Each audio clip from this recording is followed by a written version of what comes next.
C'è niente che possiamo fare per tirarti su?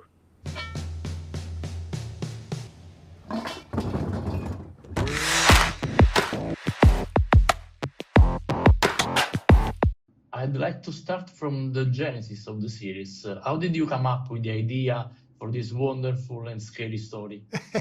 Thank you, Antonio. Nice to meet you, and I appreciate that. About 8 or 9 years ago, I started thinking about this show. I don't know where the idea came from exactly, but I know I had just started working. Peter Gould and I, my partner on Better Call Saul, had just started working on that show. And we're having a good time, but during our lunch breaks every day from the writer's room, I would wander around the neighborhood around our building in Burbank, California, and I would daydream about a character, a male character, who everybody was very nice to.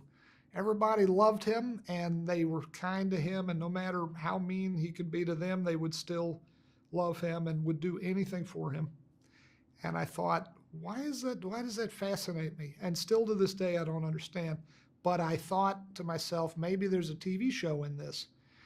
And as the months went by and I started to flesh out, the story, the first thing I had to ask myself was, why would everybody be so nice? I had to figure that out plot-wise.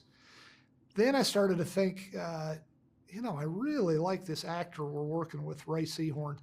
She's so good, and I like her so much, and she's so dramatic, but she's so funny. She can do everything.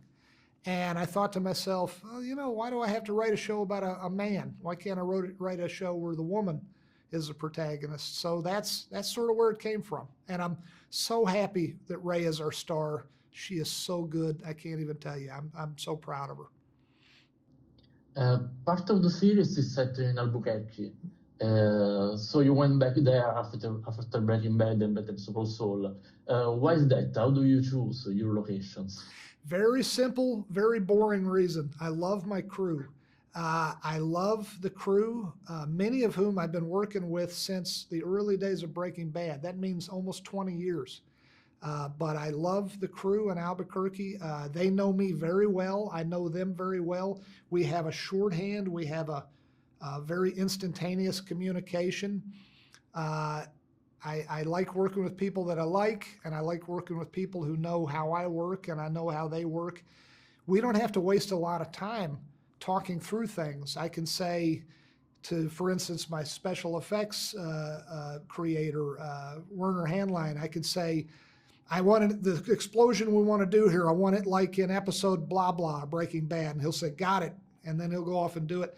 It saves so much time. And also I wanted to keep these folks working. And so that's why Albuquerque. I was resistant to the idea of shooting yet again in Albuquerque. It seemed like potentially a pitfall instead of a benefit. But then I thought, I love this crew, so I'm just gonna go ahead and do it. Talking about music instead, we have an intriguing selection of songs for the end titles. Can you tell me something about these choices? I am so lucky. The two gentlemen who are more responsible for the music than anyone else are Dave Porter, our composer, and then Thomas Golubic, our music supervisor. I have been blessed to be working with Dave and Thomas now since almost 20 years now. They worked on Breaking Bad, they worked on Better Call Saul. Yet again, Dave composes the music for Pluribus. Thomas Golubic finds the music, the pre-existing music.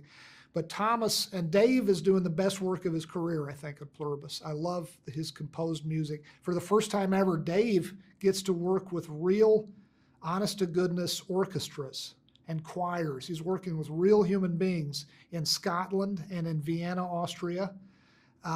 And that's been wonderful. And then Thomas Golubic is doing the best work of his career because he is now, not only is he finding pre-existing songs that are wonderful for Pluribus, we have now the time and the budget, thanks to Apple Television, Apple TV, we have the time and the budget for Thomas to go out and basically commission songs. So some of those, I'm glad you picked up on that, because some of those songs at the end of episodes of Pluribus were created specifically for Pluribus. They are known pop songs, except done in languages, typically American pop songs that we're doing in Turkish or we're doing in Portuguese. And I love that. To me, it helps the audience understand that this is intended to be a show about the world and not just where it takes place in the United States.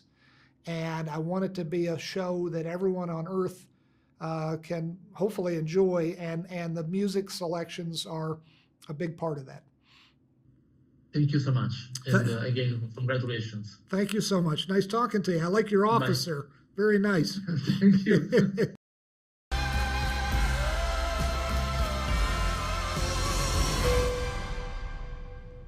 Puoi alzarti quando desideri, Carol.